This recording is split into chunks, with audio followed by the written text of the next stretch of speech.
बोलो जयकारा बोल मेरे श्री गुरु महाराज की। गुरुमुखो सद्गुरु फरमाते हैं कि हे सेवक,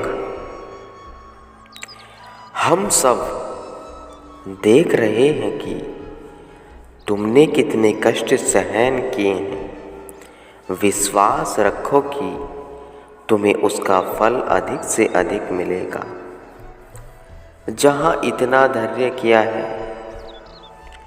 तनिक और ठहरो, फिर तुम स्वयमेव कहोगे कि हे प्रभु, आपने जो कष्ट दिए मुझ पर अति कृपा की है। जिस असत्य संसार को आम लोग सत्य समझते हैं, उसे सच्चा सेवक स्वयं वत समझता है। जैसे स्वयं का हानि लाभ का विजय पराजय जागृत होने पर कुछ नहीं रहता, वैसे ही जिन सेवकों को सद्गुरु ने अज्ञानता की निंदा से जगाया है, उन पर संसार के उल्टे सीधे व्यवहार का कुछ भी प्रभाव नहीं पड़ता। वे सदैव एक रस आनंदित रहते हैं। अफसोस है कि इंसान दुख और मृत्यु की ओर दौड़ता जाता है तथा जीवन और सुख की ओर सद्गुरु खींचते भी हैं तो थोड़ा चलकर ठहर जाता है या अपना रुख बदल लेता है। हे मन, तू अपने पर कुछ दया कर। किसी न किसी के अधीन होकर समय तो गुजारना ही है, फिर क्यों नहीं उस मालिक के अधीन होकर व्यतीत करता है जो सारी सृष्टि की रचयिता है। माया से मायापति की ओर ध्यान बदल जाएगा तो दास से मालिक बन जाओगे और सब वस्तुएं स्वतः तुम्हारे पीछे आएंगी। हे दया में अपने चरणों की प्रेम मेरे हृदय में बसाओ।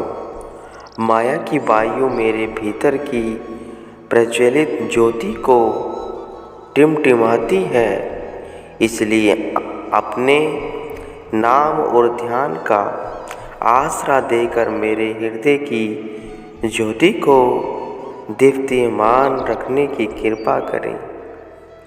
हे प्रभु, मैं आपके उपकारों का वर्णन सहस्त्रों मुख से भी नहीं कर सकता। आपने मेरे अवगुण न देखते हुए जो दया की है, यह अधम जीव उसका बदला नहीं चुका सकता।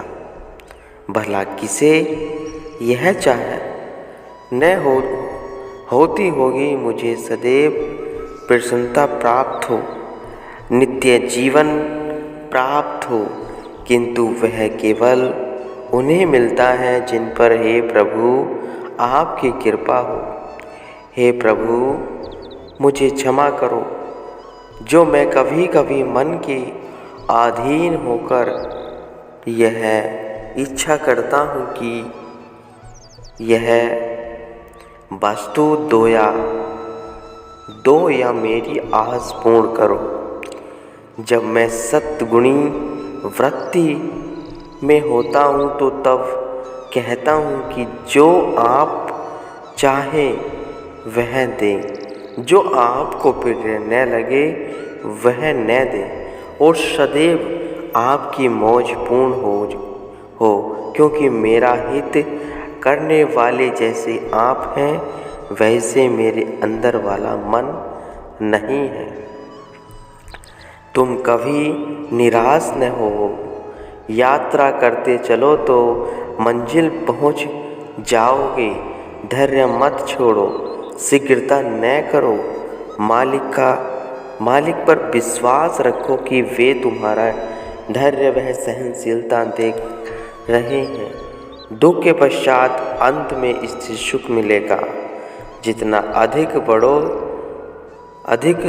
बड़ों की आज्ञा में रहोगे उतना ही अधिक आपकी मान्यता बनती जाएगी।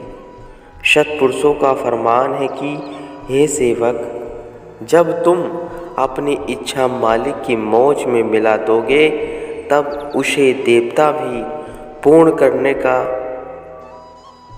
का यत्न करेंगे। शक्तियाँ उस लगन में तत्पर हो जाएंगी और जो तुम्हारे भीतर से विचार उठेंगे उनमें कोई भी बाधा नहीं डाल सकेगा। हे प्रभु, आप ही मेरे धन, विद्या, सच्चे मित्र और सदैव संबंधी हैं। मुझे अपने प्रेमियों की संगति और सेवा प्रदान करो, जिससे मैं उन कृपा पात्रों के संग कृपा पात्र बन जाऊं। महापुरुष फरमाते हैं, हे सेवक, व्याकुल न होवो, चिंता न कर,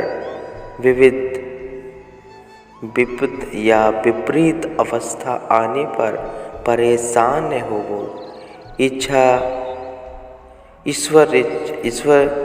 इच्छा पर चलना आरंभ कर दो, सर्व कार्य सरल हो जाएगा।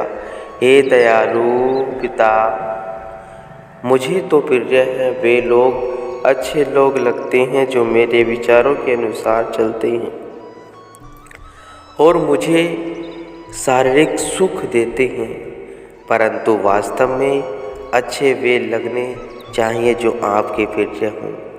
कृपा करके मुझ में यह परिवर्तन करें जिससे मैं शरीर और मन के जाल से स्वतंत्र हो जाऊं।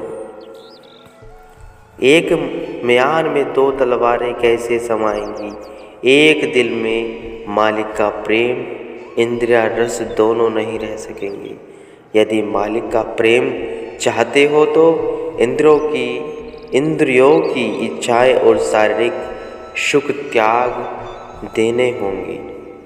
संसार में कितने ही ऐसे लोग हैं जिन्होंने कुटुंब का मोह और माया का लोभ नहीं त्यागा तथा नहीं किसी पूर्ण पुरुष की आज्ञा में मन को लगाया, फिर भी भक्त कहलाने की चाह रखते हैं।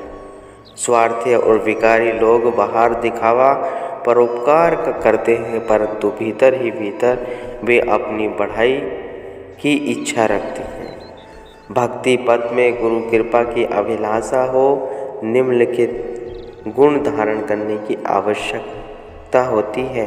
चतुराई को छोड़ सरल स्वभाव बनाना, गुरु आज्ञा बंधन में रहना, सहनशीलता, धैर्य, संतोष, परोपकार करना, आलस्य का त्याग, इंद्रियों रसों में निरासक्ति, एकांत सेवन, अहंकार का त्याग, सत्संगति तथा यम नियमों का पालन करते हुए शब्द अभ्यास में तत्पर रहना। इन गुणों को ग्रहण करने पर ही हृदय रूपी सिंहासन पर मालिक का साम्राज्य होगा तथा आनंदमय जीवन बनेगा। हे भगवान, जिस पर आपकी कृपा हो वह अनपढ़ भी पढ़े लिखे से अधिक भेद वाली बातें समझ लेता है। चाहे वह रूप रंग में अच्छा न हो, परंतु आपकी दरगाह में चमकता है।